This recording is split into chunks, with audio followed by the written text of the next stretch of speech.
Hurrying to her flight, a wealthy woman pitied a homeless teen mom, handing over her estate keys. Stay for 3 months. Returning 6 months later, she found her sanctuary stolen. There is a specific kind of exhaustion that settles into your bones when you have spent too long pretending to be bulletproof. My name is Victoria. I am 32 years old, and for the last decade, I have made a very lucrative career out of being the smartest, coldest, and most unyielding person in any given boardroom. I negotiate corporate mergers for a living. I break down contracts, I find the hidden liabilities, and I crush the opposition before they even realize we are playing a game. But out in the real world, away from the spreadsheets and the legal jargon, being smart does not protect you from being utterly broken. It just means you know exactly how badly you are bleeding. That morning, as I dragged my designer suitcase across the scuffed linoleum of Terminal B, I was running on nothing but black coffee and pure, unadulterated adrenaline. I had a flight to catch. A grueling 3-month overseas negotiation was waiting for me, one that involved millions of dollars and a board of directors who expected me to perform miracles. But honestly, the corporate war zone felt like a vacation compared to what I had just survived at home. I was fresh out of a divorce that felt less like a legal separation and more like a hostile takeover of my soul. My ex-husband was a masterclass in narcissism. He was the kind of man who would tear down your self-esteem brick by brick and then stand back and ask why you were suddenly living in ruins. By the time the ink was dry on the divorce papers, he had tried to claim half of my assets, my investments, and my dignity. I fought him off, of course. I kept my money. I kept my name. But the cost was heavy. I was left feeling hollowed out, carrying a profound mistrust of human nature. I had built an armor around myself. Expensive tailored suits, a ruthless schedule, and a carefully cultivated indifference. But everyone needs a place where they can take the armor off. For me, that was my sanctuary. It was a secluded country estate tucked away in the upstate pine forests, about a 2.5-hour drive from the city noise. I bought it in secret during the darkest days of my marriage. He never knew about it. It was the one thing in my life that he had never touched, never criticized, and never tainted. It was a beautiful, sprawling house with wraparound porches, ancient oak floors, and a quietness that felt like medicine. I spent my weekends there, just breathing the scent of pine and beeswax, reminding myself that I was still a whole person. Leaving that house behind for 3 months felt like leaving a piece of my lungs behind. As I checked my watch, watching the minutes tick down to boarding, my mind was already heavy. I just wanted to get through the airport doors, get to my first-class seat, and disappear into my work. I should have kept my head down. I should have kept walking. But fate, as they say, has a funny way of tripping you when you are running too fast. The curb outside the departure terminal is always a place of chaos. Taxis honking, families hugging, luggage wheels clattering against the concrete. I was maneuvering through the crowd, my phone pressed between my ear and my shoulder, listening to my assistant rattle off the itinerary, when I saw her. She was huddled against a concrete pillar, completely out of place in the hurried, wealthy ecosystem of international departures. She looked no older than 21.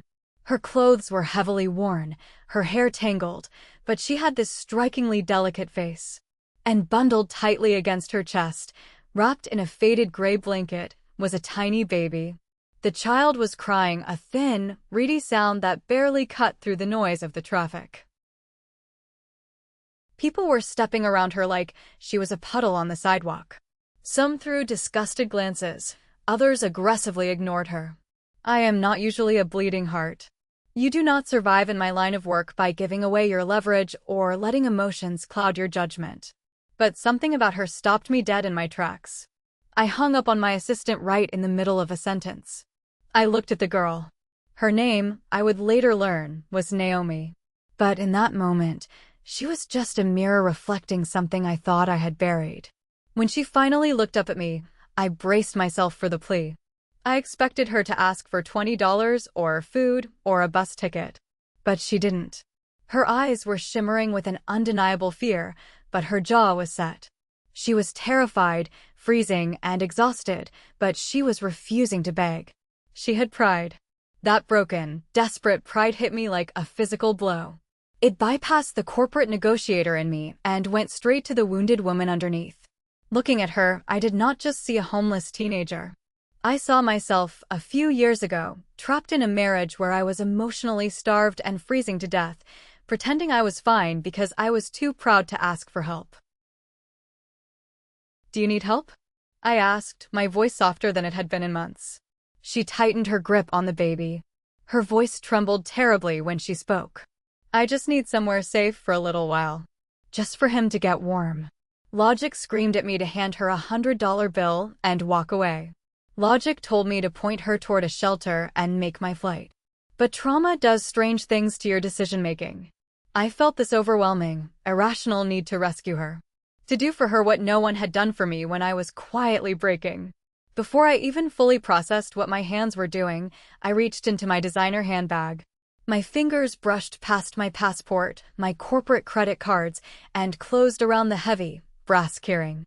I pulled out the keys to my country estate, my secret sanctuary. I knelt down slightly, pressing the cold metal into her small, dirty palm. She stared at the keys, then at me, her eyes wide with disbelief. "This is the address," I said, hastily scribbling the location on the back of my business card. "It is a house upstate. It is safe. It is warm. I am leaving the country for negotiations. I will be gone for 3 months. Go there.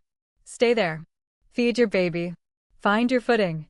You have 3 months to breathe." I didn't wait for her to thank me. I didn't wait for my brain to catch up with my reckless empathy. I simply stood up, grabbed the handle of my suitcase, and walked away into the terminal, leaving my most sacred possession in the hands of an absolute stranger. They say the road to hell is paved with good intentions, but I would argue it is actually paved with corporate delays and legal technicalities.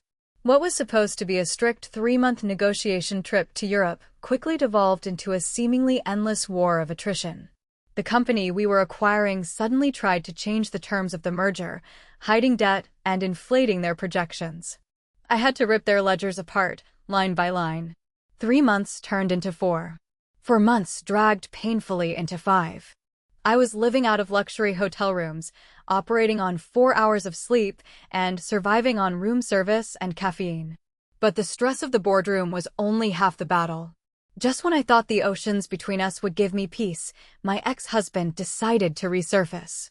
He began sending my lawyer a barrage of harassing emails, claiming he had found discrepancies in our final financial disclosures. It was a blatant lie, of course. It was just his way of trying to drain me emotionally, to pry his way back into my life under the guise of unfinished paperwork. He demanded a massive percentage of my future earnings, threatening to drag me back into court if I didn't settle. I spent my days fighting greedy executives and my nights fighting a greedy ghost from my past. The mental exhaustion was absolute. I grew deeply guarded, cynical, and tired of the constant, predatory nature of the people around me. Yet, during those incredibly dark 6 months, I had one recurring thought that kept me tethered to my sanity. When the pressure mounted and the world felt entirely transactional and cold, I would sit by the window of my hotel room, look out at the foreign city, and picture my house upstate. I pictured the quiet pine trees. I pictured the warm sunlight spilling across the hardwood floors. And I pictured that young girl, Naomi, and her baby. I imagined them safe. I imagined her cooking in my kitchen, her baby sleeping soundly in the warmth, shielded from the brutal world outside. That thought became my moral anchor. In a life filled with ruthless takeovers and selfish demands, I had done one pure, unconditionally good thing. I had given someone a safe harbor. Believing that my sanctuary was protecting them gave me the strength to keep fighting my own battles. I was naive enough to believe that kindness is always met with gratitude. By the time the merger was finally signed and sealed, 6 long months had passed. It was the 5th of April when my flight finally touched down on American soil. I walked out of the airport feeling like a soldier returning from a very long, very quiet war. My body was aching, my mind was sluggish, and all I wanted in the world was the deep, restorative silence of my own home. I rented a car and began the 2.5-hour drive upstate. As the city skyline faded in the rearview mirror and the dense, green pine forests began to rise up along the highway, I felt the tight knot in my chest begin to loosen. I rolled the windows down, letting the crisp spring air wash over me. During the drive, my thoughts naturally drifted to Naomi. 6 months was a long time, twice as long as I had promised her. I assumed, logically, that she had moved on. 3 months was enough time to find a job, get government assistance, and find a small apartment. She seemed resilient under all that fear. I expected to arrive at an empty house. Perhaps it would be a bit dusty, maybe the lawn would be overgrown, but I hoped she had left a nice note on the kitchen counter thanking me for the lifeline. I mentally prepared myself for the quietness of an empty house. I planned to draw a hot bath, pour a glass of expensive wine, and sleep for 2 entire days. I was so ready to reclaim my peace. I turned off the main highway onto the winding dirt road that led to my property. The familiar crunch of gravel under the tires felt like a welcoming embrace. The trees parted, revealing the long driveway and the charming, wrap-around porch of my estate. I let out a long, heavy breath, smiling for the first time in months. I was home. But as the car rolled around the final bend of the driveway, my foot hovered over the brake pedal, and that small, tired smile froze completely on my face. The illusion of my good deed shattered into a million sharp, jagged pieces in the span of a single heartbeat. If you are enjoying this story, please take a moment to hit the like button on this video, subscribe to our channel, and leave a comment below telling us the name of the city you are living in. Every single comment helps this video reach more people, and I truly appreciate your support. Now, let's get back to the story. The first thing that hit me, before my brain could even process the wrongness of the situation, was the vehicle. Parked dead center in my driveway, exactly where I used to park my own car, was a sleek, brand new, entirely black SUV. The kind of vehicle that costs an easy $80,000. It sat there gleaming in the afternoon sun, looking heavy, expensive, and undeniably confident. I parked my rental car slightly off to the side, my pulse beginning a slow, heavy drumbeat against my ribs. This made no sense. The girl I had left on the airport sidewalk could barely afford a warm blanket, let alone a luxury vehicle. My analytical mind, the one trained to assess risk, immediately started running scenarios. Had she invited wealthy relatives? Had some rich family member finally found her? Or worse, had someone else entirely taken over the property? I stepped out of my car. The gravel crunched under my boots, but the sound felt too loud, too intrusive. As I walked up the wooden steps of my porch, a deep, primal sense of unease settled into my stomach. It is a strange, unsettling feeling when your own territory no longer feels like yours. The air itself felt thick. I reached into my bag, pulled out my spare key, and slid it into the lock. The deadbolt clicked open with a heavy thud. I pushed the door open, expecting the familiar, comforting smell of my grandmother's antique pine furniture and the subtle hint of natural beeswax I always used on the floors. Instead, I was hit by a wall of artificial scent. It was a heavy, cloying, overwhelmingly cheap vanilla perfume mixed with something spicy, like incense. It was thick enough to make me want to cough. The smell of my sanctuary was completely gone, suffocated by this aggressive, foreign odor. It did not smell like someone was just visiting or staying temporarily. It smelled like ownership. It smelled like someone had marked their territory. I stepped inside and closed the door softly behind me. I left my suitcase in the foyer and walked slowly into my living room. What I saw made the breath literally die in my throat. I stood frozen in the center of the room, my eyes sweeping over the devastation of my personal space. My sanctuary had not just been lived in. It had been systematically rewritten. The vintage, leather-bound books I had spent years collecting had been swept off the shelves. In their place were gaudy, gold-accented modern sculptures and cheap, flashy home decor items that looked like they belonged in a reality television star's dressing room. My soft, neutral throw blankets had been replaced by loud, faux fur rugs draped carelessly over the armchairs. But the physical changes to the furniture were nothing compared to the psychological violence of what sat on my fireplace mantel. I walked closer, my legs feeling numb. Arrayed perfectly across the mantel were 5 large, silver-framed photographs. They were not my photos. I stared at the center frame. It was Naomi. But she was not the terrified, threadbare girl I had met. In the photo, her hair was professionally styled, glossy and perfect. She was wearing expensive-looking loungewear, her makeup flawless, and a bright, arrogant smile plastered across her face.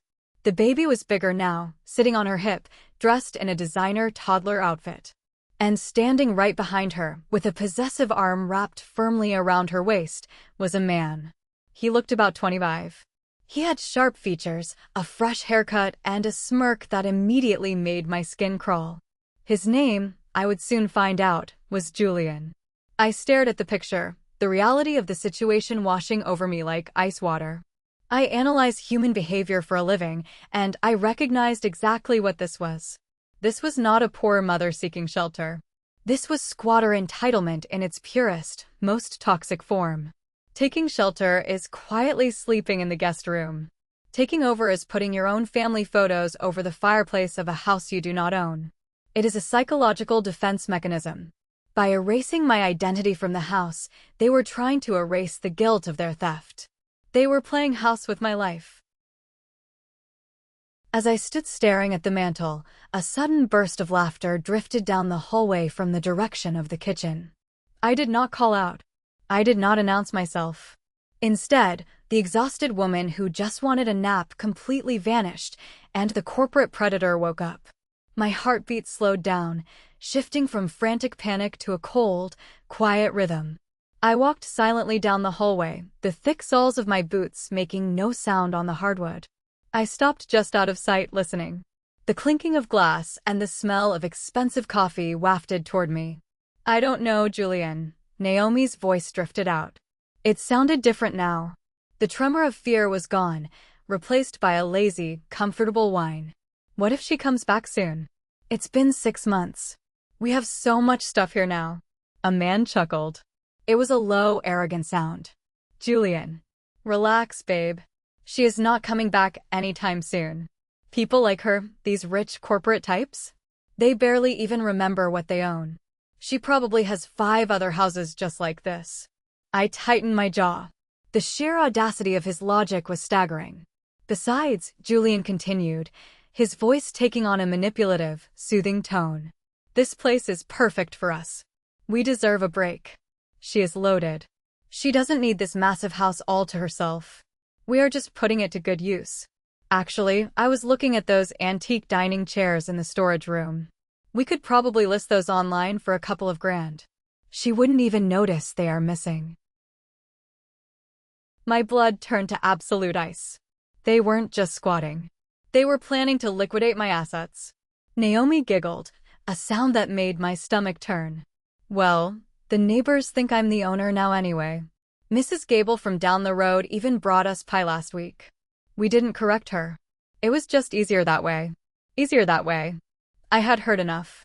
I stepped out from the shadow of the hallway and walked straight into the kitchen. The conversation stopped instantly. It was as if the air in the room had been violently sucked out. Naomi was sitting at my kitchen island, sipping from one of my crystal glasses. Julian was leaning against my expensive marble countertops, holding a piece of toast. Naomi turned her head.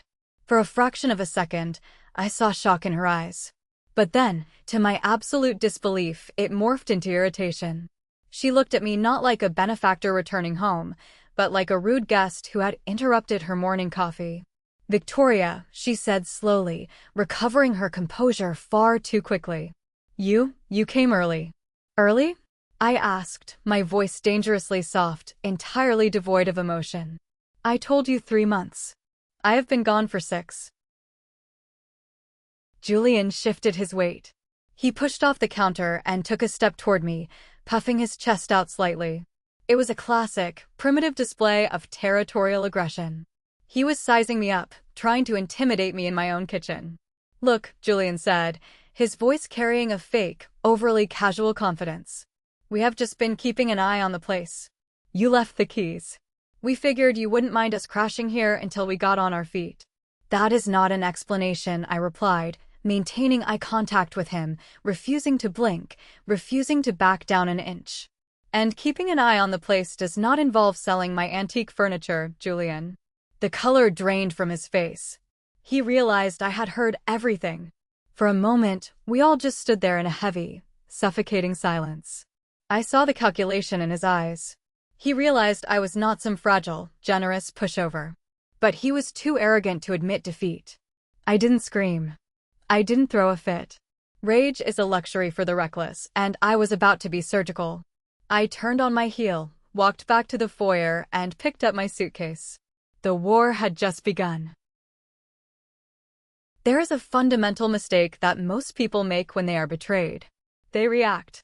They scream, they throw things, they demand explanations, and they let their emotions spill all over the floor. But in my line of work, I have learned a very different approach. Anger is a liability. Rage only serves the reckless, and I was not about to become reckless in my own home. When you lose your temper, you give the other side information. You show them exactly where your buttons are, and you give them the power to press them. I did not give Naomi and Julian that satisfaction. After our brief, tense exchange in the kitchen, I simply turned around, picked up my suitcase from the foyer, and walked down the hall to my private study. It was the one room they had not managed to ruin yet, likely because the heavy mahogany door had a deadbolt that I always kept locked.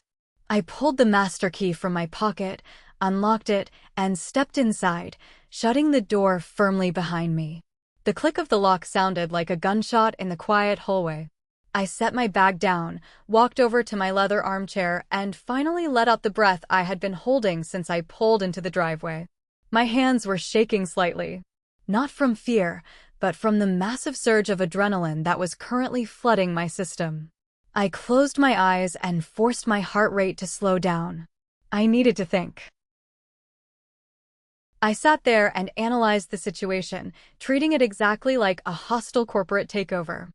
I broke down the players. Julian was easy to read. He was a classic, textbook parasite. He was the kind of man who floated through life looking for a host.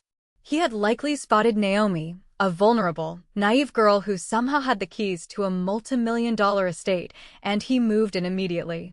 He was arrogant, territorial, and entirely motivated by greed. Naomi, on the other hand, was a tragedy of weak character. She had been desperate and terrified when I met her. But weak people are easily molded by comfortable lies. Julian had clearly fed her a narrative that absolved her of any guilt. He had convinced her that I was a faceless, greedy millionaire who abandoned this house and that they had some moral right to claim it. She had traded her gratitude for luxury, allowing herself to be corrupted because it was easier than working hard. I could hear them murmuring outside my door, their footsteps pacing nervously up and down the hallway. They were waiting for the explosion. They were waiting for me to call the police, to start screaming, to try and throw them out by force. They were ready for a fight. But I was not going to give them a fight. I was going to give them a systematic dismantling. I opened my laptop, the blue light reflecting in the dark room. The first phase of taking back my home was not eviction. It was intelligence gathering.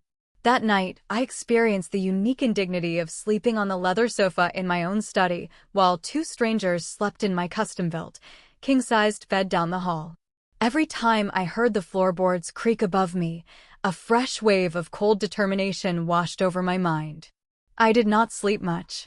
I did not need to. I had work to do. In America, removing a squatter is a terrifyingly difficult legal process. If someone establishes residency in your home, the police often refuse to remove them, calling it a civil matter. You have to go to court. You have to file eviction notices. It can take months, sometimes even a year, and during that time, the squatters usually destroy the property out of spite. Julian clearly knew this. He was banking on my ignorance and his own perceived legal protections. But Julian did not realize who he was dealing with. I do not play by the rules of civil court. I play by the rules of leverage. At 2 a.m, I connected my laptop to the house's hidden internal network. I am a very private person, and my home security system is industrial grade. While they had unplugged the visible cameras in the living room, They had absolutely no idea how to access the encrypted router logs. I started pulling the internet search history and the network data. The picture that emerged over the next 3 hours was utterly damning. I found email confirmations for thousands of dollars worth of high-end rented furniture, all ordered to this address. But here was the fatal flaw in their plan. They had used my home address, but they had to use their own names for the credit checks. More importantly, I found the digital trail of how they established residency. Naomi had gone online and submitted an official change of address form with the United States Postal Service, claiming she was a permanent resident of my estate. She had actively intercepted my utility bills, my property tax notices, and my bank statements, forwarding them to a different P.O. box so I wouldn't be alerted, while keeping some mail in her name to prove to the neighbors that she lived here. I leaned back in my chair, staring at the screen as the sun began to rise outside my window. A slow, dark smile crept across my face. In civil court, they were squatters. But by intercepting my financial documents and altering postal delivery routes, they had crossed a very rigid line. They had committed federal mail fraud. And by taking my antique furniture out of the house to sell, as I had heard them planning, they were not just bad house guests. They were committing grand larceny. They thought they had outsmarted a rich, absentee homeowner. They had no idea they had just handed a corporate shark the exact weapons needed to completely destroy them. I closed my laptop. It was time to start cutting their lifelines. The next morning, I woke up before the sun was fully above the tree line. I quietly packed my laptop into my bag, unlocked the study door, and slipped out the back entrance of the house. The air was crisp and cold, a sharp contrast to the suffocating perfume inside. I got into my rental car and drove straight into the small township center. My first stop was the local post office. I walked up to the counter and asked for Mrs. Gable, the senior clerk. She was a sweet, older woman with sharp eyes and a memory like a steel trap. She had known me for years. When she came to the front, she looked surprised. "Victoria, we haven't seen you in months. The young couple staying at your place said you were relocated indefinitely." "They lied, Mrs. Gable," I said, my voice steady and professional. I placed my driver's license, my passport, and the original deed to my property on the counter between us. "I need you to pull up every single piece of mail, every forward request, and every package delivery associated with my address for the last 6 months." Mrs. Gable frowned, her fingers flying across her keyboard. When she saw the screen, her brows shot up into her hairline. "Someone has been redirecting your official correspondence. They put a permanent hold and forward on your financial documents, and they have been receiving packages under the name Julian and Naomi. Cancel all of it," I instructed. "I am officially reporting fraudulent use of my address. From this second forward, not a single envelope with their name on it is to be delivered to my property. And all my mail is to be held here at the desk, exclusively for my personal pickup." Mrs. Gable nodded, her expression hardening. She hit a few keys, and just like that, their ability to prove residency through the postal service was surgically cut off. My next phone calls were to the utility companies. I verified my identity, changed every single security pin on the accounts, and put a hard lock on the services. I did not shut the power off, that would be an illegal eviction tactic, but I made it impossible for them to make any changes or claim they were paying the bills. I was systematically isolating them. In the corporate world, before you launch a hostile takeover, you cut off the target company's credit lines and supply chains. You induce panic. You make them feel entirely out of control. I wanted Naomi and Julian to wake up and slowly realize that the invisible walls of their fake kingdom were rapidly closing in on them. By 9 in the morning, their financial and logistical arteries were severed. Now, I just needed the final piece of evidence. I needed to find my missing dining chairs. I spent the next 2 hours driving to the 3 nearest high-end antique pawn shops and consignment stores in the neighboring county. I had detailed photographs of my vintage oak dining chairs on my phone. At the second shop, a dusty but respectable establishment run by an older gentleman, I hit the jackpot. I showed him the picture. He sighed heavily and pointed toward the back of the store, where two of my chairs were sitting with price tags attached. "A young guy brought those in 3 days ago," the owner said, looking nervous. "Said they belonged to his grandmother who passed away. He seemed in a hurry for cash." "He stole them from my dining room," I said flatly. "I am not angry with you, but I need a copy of the intake receipt he signed. The one with his name and signature." The owner happily obliged, eager to avoid any legal trouble. He handed me a photocopy of the receipt. There it was. Julian's full legal name, his signature, and the payout amount of $2,000. It was undeniable, physical proof of grand larceny. I thanked the owner, took the receipt, and drove back to my house. When I arrived, the panic I had engineered was already in full swing. I walked into the house and immediately heard Julian yelling into his cell phone in the living room. "What do you mean the delivery is canceled? I paid for next day's shipping." "No, I am the resident. Check the address." He slammed the phone down onto the coffee table, swearing loudly. Naomi was pacing near the window, biting her nails. "Julian, the rental company just called. They said our payment method was flagged for fraud, and they are coming to repossess the television this afternoon." "What is happening?" I walked casually past the living room archway, heading toward the kitchen to pour myself a glass of water. I did not look at them. I did not say a word. The sheer psychological terror of my silence was doing more damage than screaming ever could. At 2 in the afternoon, a large white box truck backed into my driveway. Two burly men in uniform marched up to the front door, presented a repossession order, and proceeded to dismantle and carry out the massive 80-inch television Julian had rented, along with a ridiculously expensive leather sofa they had leased. Julian tried to argue with the men, his face flushed red with humiliation, but without the mail or the credit cards to back up his claims, he was powerless. Naomi stood in the corner, clutching her baby, her face pale as a sheet. She watched the illusion of her wealthy lifestyle being physically carried out the front door. I stood in the hallway, leaning against the wall, drinking my water and watching the show. I was the architect of their misery, and I was making sure they felt every single ounce of it. The stage was finally set. It was time for the checkmate. The sun began to set, casting long, dark shadows across the hardwood floors of my home. The house was quiet now, save for the hum of the refrigerator. The massive television was gone. The fake luxury they had built was crumbling. The atmosphere in the house was thick with dread. They knew I was responsible, but they didn't know how I had done it, and more importantly, they didn't know what I was going to do next. At 7 o'clock, I walked to the entrance of the living room. They were sitting on my remaining armchairs, looking exhausted and thoroughly defeated. "I need both of you in the kitchen," I said. My voice was completely flat, devoid of any anger or empathy. It was the voice I used when a negotiation was over and I was dictating the terms of surrender. Julian blinked, trying to muster a final shred of his tough guy facade. "Why? What do you want now? Haven't you done enough?" I held up a thick, manila folder. It was meticulously organized, heavy with documents. "Because I want you to see exactly how this ends." Their expressions cracked in unison. The bravado melted away, leaving only raw, unfiltered fear.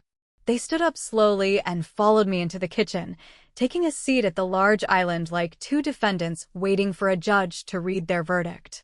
Good. They needed to feel the absolute weight of their actions. I stood on the opposite side of the counter. I placed the thick folder between us and opened the cover slowly, deliberately taking my time. "You thought I was just a rich, absent-minded woman who wouldn't notice a few changes?" I began, sliding the first document across the marble. It was the Postal Service report detailing their fraudulent mail forwarding. "This is a federal offense. Intercepting official correspondence carries a penalty of up to 5 years in prison."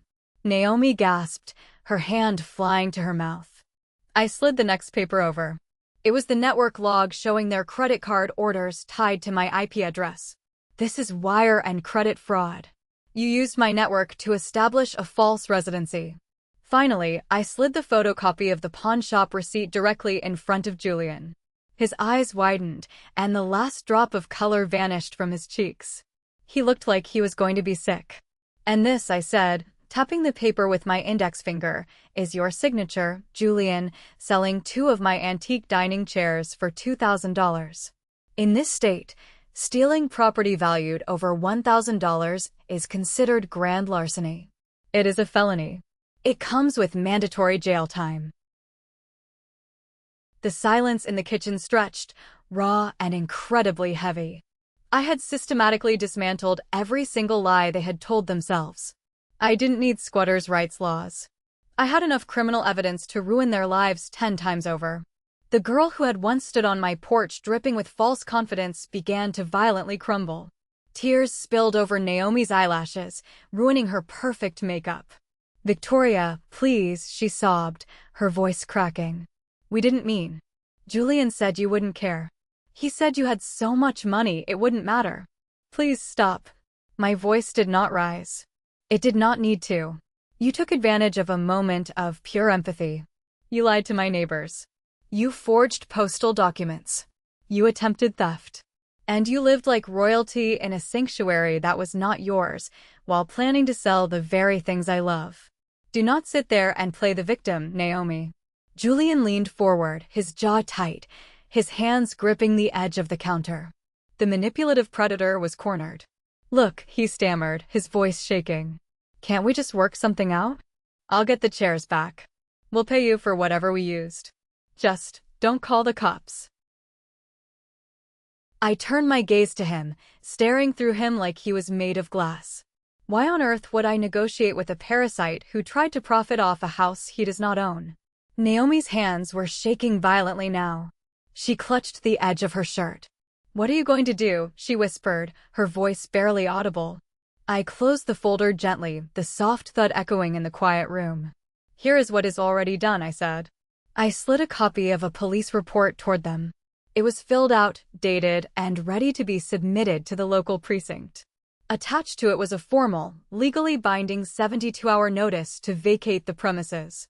"You have 2 choices," I stated clearly, laying out the absolute final terms. Option 1, you pack up every single piece of clothing you own, you take your baby, and you walk out my front door by 8 o'clock tomorrow morning. You never contact me, you never drive down my road, and you disappear entirely. I tapped the police report. Option 2, you try to invoke your squatter's rights. You refuse to leave.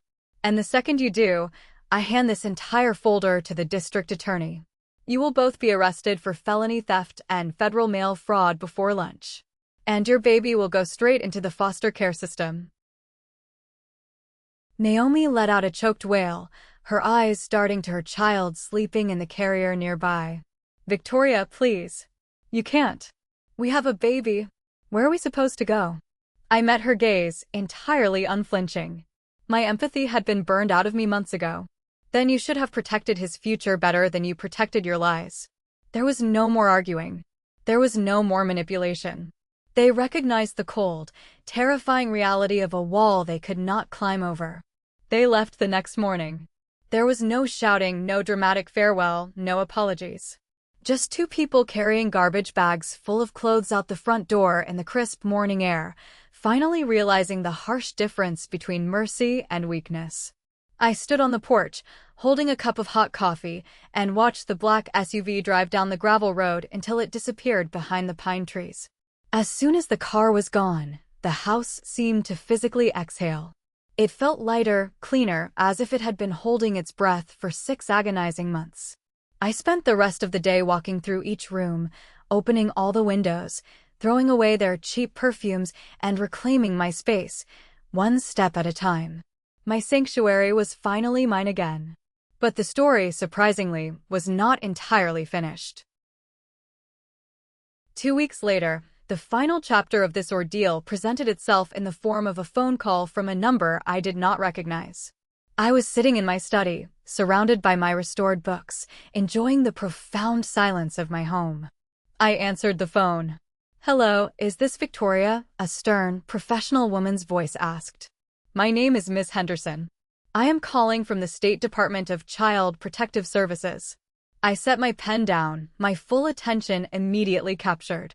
"Speaking. How can I help you, Miss Henderson?" The story she told me over the next 10 minutes was as predictable as it was tragic. Exactly as I had profiled him, Julian was a coward and a parasite. The moment they were forced out of my house and the illusion of their wealthy lifestyle shattered, the pressure became too real. Without a free mansion to live in and expensive things to sell, Julian had no use for a young mother and a crying baby. He abandoned Naomi at a cheap motel 3 days after they fled my property, taking his SUV and whatever cash they had left, and vanished. Naomi had quickly spiraled. Left with absolutely no income, no home, and a worsening mental state, she had been found sleeping in a bus terminal. The state had stepped in to evaluate her fitness as a mother. "The reason I am calling you, Victoria," Ms. Henderson continued, her tone softening slightly, "is because Naomi has no family on record. But when we asked her if there was anyone in the world who could act as a character reference or a potential emergency guardian for her son, she gave us your name." I sat in stunned silence. After everything she had done, after the betrayal, the theft, and the entitlement, she had named me. She told our agency, the caseworker read from her notes, that Victoria is the only person who has ever truly tried to help me. I made terrible mistakes and I ruined it. She didn't deserve what I did to her. But my son deserves a chance. The weight of the caseworker's words settled over me in a strange, heavy way. I didn't feel a rush of anger, and I certainly didn't feel a sense of triumphant revenge. I just felt a profound, aching sadness for the cyclical nature of broken people. I did not adopt her child. I am a realist, and I knew my life of international travel and corporate warfare was no place for a baby. I also flatly refused to let Naomi ever step foot on my property again. That bridge was burned to ash, and the boundary I had set was made of iron. But I did not turn my back completely. I contacted a highly reputable rehabilitation and job placement program for young mothers in a city 100 miles away. I paid for Naomi's enrollment, and I paid the first 6 months of rent for a small, safe apartment. However, I didn't give her a single dime directly. Every check went straight to the program directors and the landlord. I funded her recovery from a great distance, operating purely as a silent, anonymous benefactor. I became what she desperately needed but couldn't be for herself in that moment, an unwavering structure. I gave her the tools to rebuild her life, but I removed any possibility for her to exploit the giver. She was forced to do the hard work herself. I received updates from the clinic for a year. She got clean, she found a steady job as a receptionist, and she kept her son. She never dared to cross my boundaries again. Revenge is a messy, emotional thing. What I had executed was closure. As I stood on my porch that evening, looking out over the quiet pine forest, I finally understood the lesson this entire ordeal was meant to teach me. True charity is not just handing someone the keys to your life and hoping they do the right thing. Sometimes, the most compassionate thing you can do for a person is not giving them a soft place to land, but giving them a hard, unbreakable boundary to stand against. I refused to give her my home again, but I paid for her rehab from a distance. Some people call me heartless for evicting a mother and child with such cold precision, while others say I did the right thing by crushing their entitlement. So tell me, am I wrong for how I handled this? Should I have given her a second chance under my roof? Thank you for watching. If you haven't subscribed yet, please hit that subscribe button and turn on notifications so you never miss a story. Share your thoughts in the comments below. I read every single one of them.